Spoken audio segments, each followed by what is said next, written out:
Trump's trade war has become the biggest self-inflicted wound for the American economy. What began as a promise to protect workers has turned into a global backlash. Tariffs that were supposed to pressure rivals are now hitting friends and allies, and the cracks are spreading across the system. Look at the numbers. Only a year ago, U.S. household consumption was still rising at around 4% on a 6-month basis. Today, it has collapsed to nearly zero.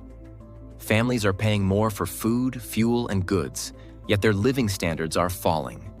Prices are inflated, but the value they receive keeps shrinking. In plain terms, Americans are paying more and getting less. This is not just an American story.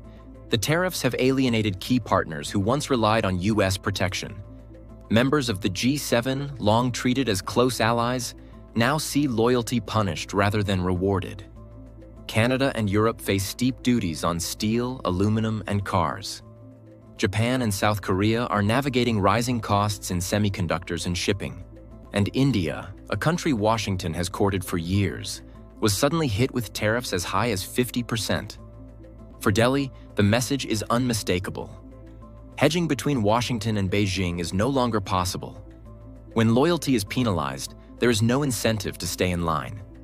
That's why India is warming up to Moscow and Beijing, while U.S. credibility suffers. The wider effect is clear. America has locked itself into a defensive position, unable to invest abroad without political backlash, and unable to keep domestic prices under control. Meanwhile, competitors are linking arms and pooling strengths.